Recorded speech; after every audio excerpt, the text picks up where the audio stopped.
looking at Diamine Chocolate. Hi, I'm Adam, and I'm an ink guy. I get inks, test them, and share the results with you. Now, Diamine's Chocolate is a brown ink, and to make sure I have a range of experience with this ink, I do the writing samples. I then put the ink into a different pen for a day. I then put it into a Noodler's Ahab with a modified flex nib to take my notes for this video. Now before we get to the writing sample, let's look at the sciencey bits.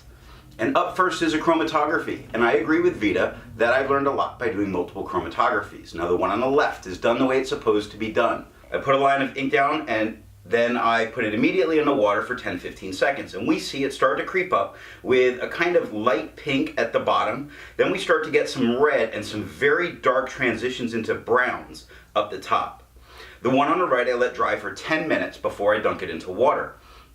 And it looks exactly the same, giving us the idea that there's going to be no real water resistance for this ink. Speaking of resistance tests are done to see how well this ink can be expected to perform on the page, and more importantly, how hard it might be to clean out of your pens. I let the smear dry for 3 days before I test it.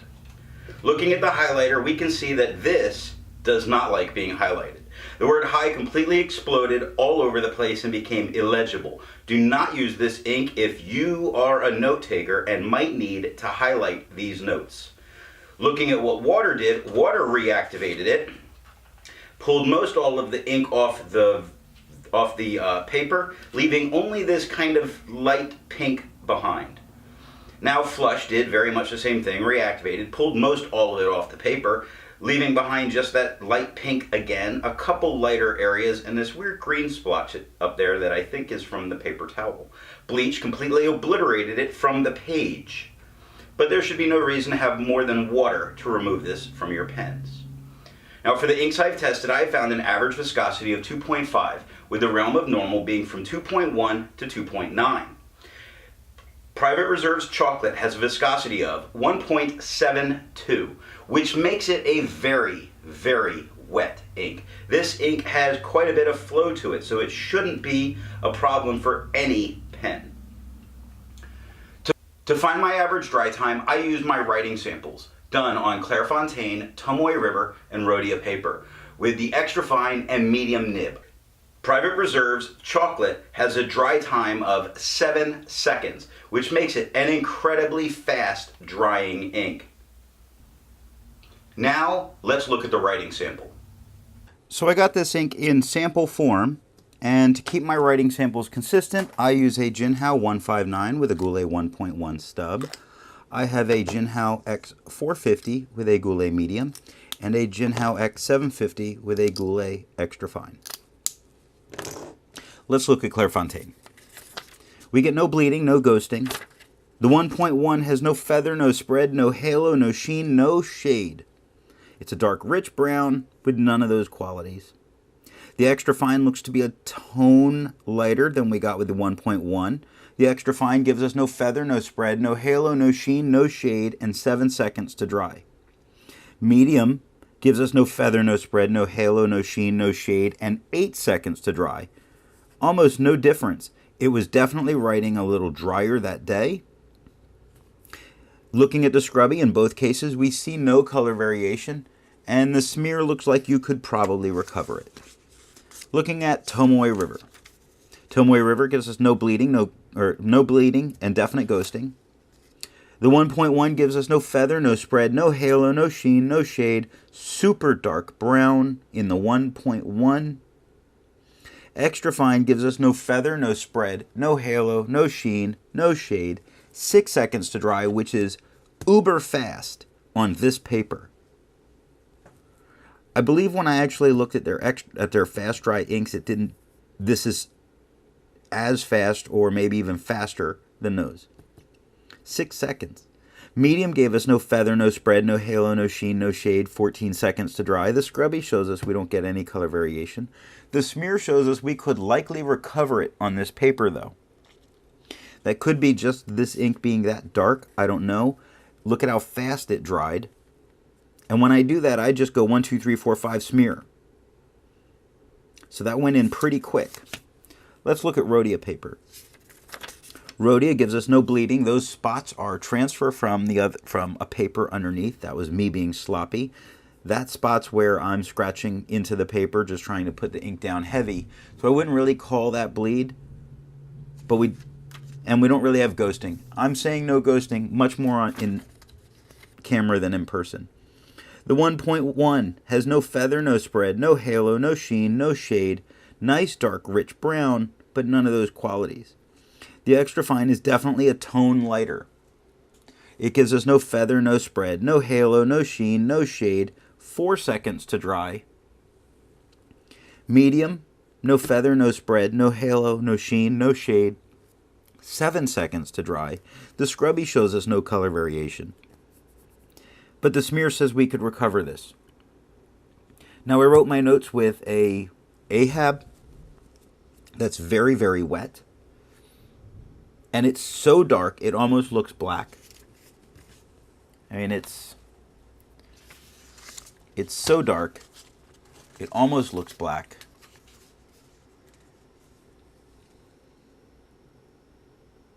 It's more of a dark chocolate than just a milk chocolate. With the Ahab, you almost see some color variation in A to dark, in of, in expectations. So we do get little bits of color variation when we use it with the Ahab, but not a whole lot. That's much more about creating what looks like the color variation with your line width. It's not a lot here. We get it, really, I don't know. I'm sidetracked by my disappointment in this ink. Medium, no feather, no spread, no halo, no sheen, no shade, 7 seconds to dry. Looking at the scrubby, we see no color variation in either. We could recover it. I don't remember if I did the medium, so I did it again. So I went to North Books paper, 90 GSM. So this should do really well. We have no bleeding, no real ghosting. The 1.1 gives us no feather, it gives us some spread, minor feathering. No halo, no sheen, no shade. The extra fine gives us no feather and no spread. No halo, no sheen, no shade. But the medium gives us a little bit of spread, a little bit of feathering throughout. No halo, no sheen, no shade, 2 seconds to dry. The scrubby shows us we're not going to get any color variation. The smear says this paper's a sponge, and that's why you can recover it. I've been very disappointed with the North Books paper. So I went and I tested it with Nemocene. Always a great paper. It has no bleeding. That's a transfer spot from me being sloppy. It has no ghosting. I love this paper. It's one of my favorites. The 1.1 has no feather, no spread, no halo, no sheen, no shade. The extra fine definitely gets a lighter tone. It has no feather, no spread, no halo, no sheen, and some shading. Just spots where it's getting darker at the bottom of on the right side of quick. In the bottom of seconds, in the bottom of the X in Fox. So we get areas. And 3 seconds to dry. Again, this was not their fast dry. This was the regular. And it's a fast dry. But they don't say so. The medium gave us no feather, no spread, no halo, no sheen. Definite shading throughout the writing. 7 seconds to dry. When I look at the scrubby, I see that I expect color variation in both. Not showing on camera because it's so dark.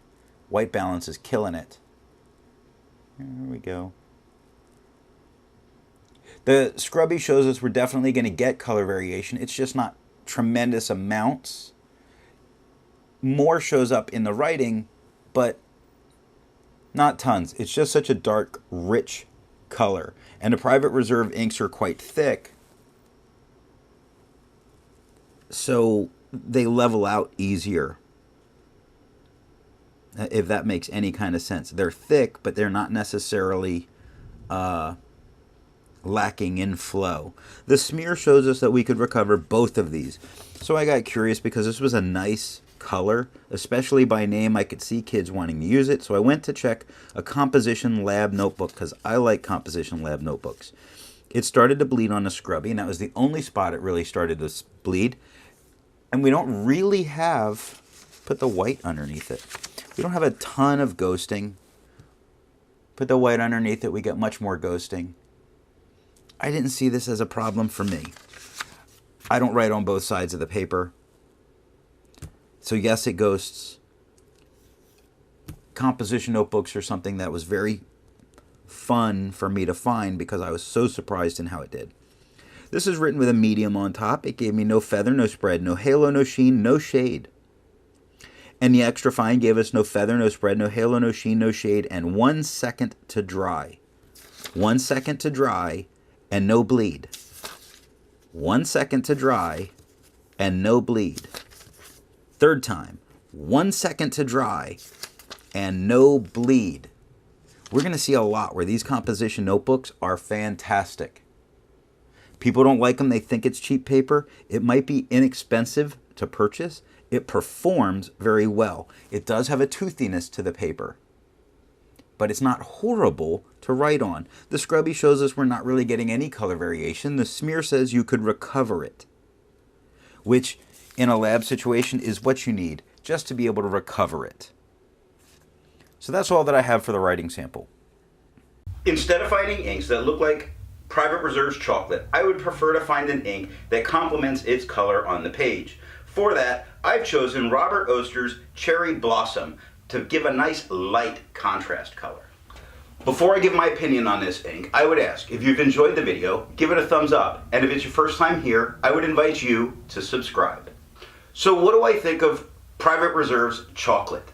I think it's a very dark, rich brown, but frequently falls short of expectations. And with so many great browns to choose from, I don't know that this brown is the right brown for me to choose. There's nothing wrong with its performance, there's nothing wrong with the ink. I just, for all the browns that are out there, and because I do enjoy brown inks, don't feel that this one meets my needs. Thank you.